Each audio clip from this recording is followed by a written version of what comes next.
Hi YouTube! So I know I said that I'd be doing videos every other week, but because there are so many videos I want to do now, I'm going to try to change it to every week. And of course, if I fall back on that, then I'll go back to every other week. Anyway, so today's video is part 2 of my voltage divider series. So if you haven't seen my first video, go ahead and check that out. This video will cover examples of voltage dividers with more than 2 resistors.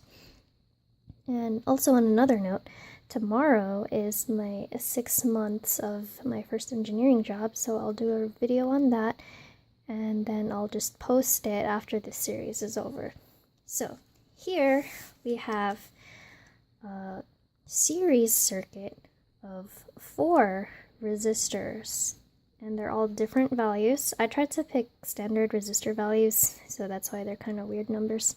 Anyway, so Jarachi, can we, for V out A, can we do the formula that we learned last week, where V out is V in times R2 over R1 plus R2? No, we cannot, because now our total resistance across this loop is different than just the total resistance between these two. Let me explain using Ohm's law. So Ohm's law, remember, is V voltage equals current times resistance. Now, yay, camera. Okay, so V out A is the voltage drop across this, and we know that I is constant in a series circuit like this. So V out A is I times R2. So remember, we don't have to solve for I, we can leave it alone for now. Now, the voltage drop all across here, let's see. Let me draw the equivalent circuit over here. V in equals 12. Sorry, I'm a little bit... that thing where I write stuff backwards. Whatever that is. Okay, so here's our R, our equivalent R. Remember I. And remember, the equivalent resistance of all these resistors is all of them added together. So R1 plus R2 plus R3 plus R4. R equals R1 plus R2 plus R3. There's that thing again. R3 plus R4, which equals... Where is my calculator? Well, okay, let's do it by hand then. Ha ha ha. 1K plus 2.2K plus 3.3 plus 5.1. So I just left the K's out for now because I'm going to put it back in later. So all the decimals equal 6, and then 1, 2, 3, 4, 5, 6, 11. So our total is 11.6. So V in equals I times, R1 plus R2 plus R3 plus R4. Okay, now remember that I is equal, so when you do all the math here, V out, I've done this in my last video, so if you're still kind of not sure on the algebra, go ahead and check it out. V in times R2 over R1 plus R2 plus R3 plus R4, which equals 12 times, what's R1? No, sorry, R2. So times 2.2K over 11.6K. I really need to find my calculator, so hold on, folks.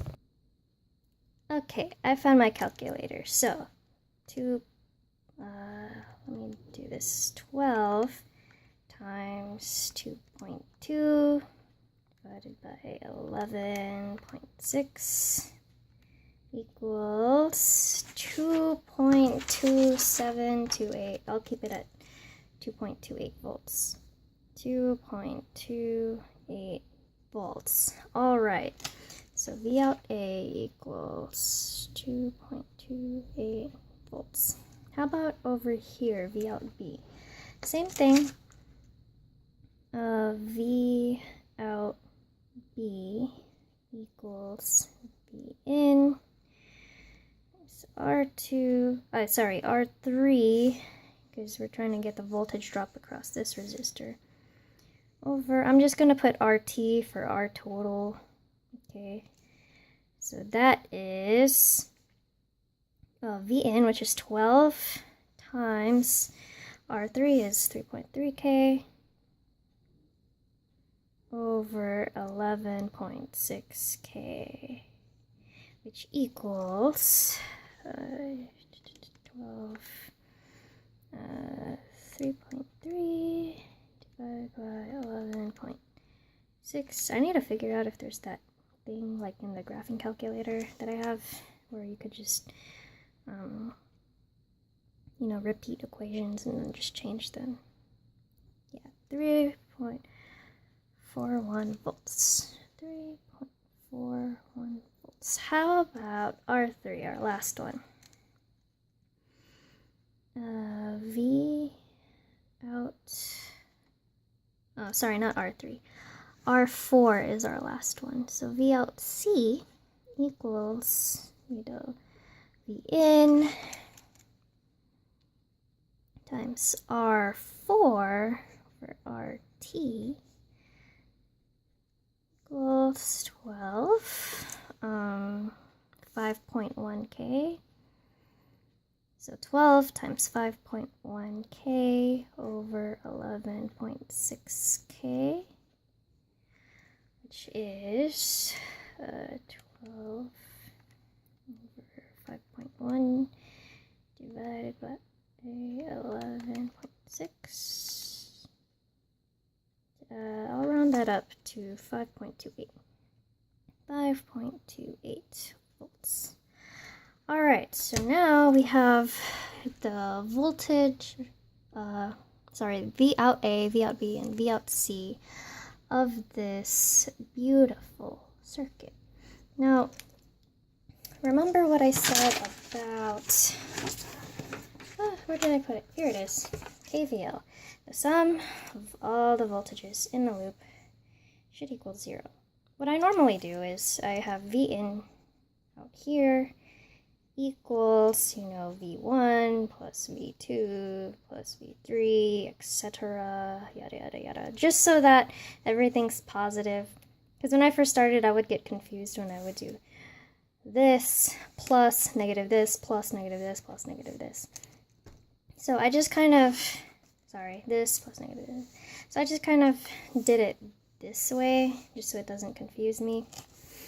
So, we have the voltage drop across here, here, and here. So to get the whole loop, we'd actually have to get the voltage drop across here. So you don't have to call it anything. I'll just call it V1 equals V in times R1, this time over RT, which is, my bad, which is 12 times 1 over 11.6. They cancel out anyway, so 12 times 1 over 11.6 equals 1.03-ish, 1.03 volts. So when you add all of these together, 2.28 plus 3.41 plus 5.28 plus 1.03, that equals 12. Whoa, so, you know, V in equals, you know, voltage drop across V1, you know, R1, V1, V1 plus V2 plus V3 plus V4. Yay! Okay, it is 10 minutes already, so, I'm gonna have to do another video. So sorry, this is gonna be a 4-part video instead of a 3-part series. My bad. The next problem I wanted to do was this one over here, when you have a parallel circuit involved, which then is going to involve Kirchhoff's current law, which states that the sum of all the current that enters here should equal the sum of all the current that exits here. So current in should equal current out. So tune in next week, and hopefully this series doesn't get too long. Yeah, okay, if you have any questions, comments, or concerns, please leave them in the comments below. Thank you.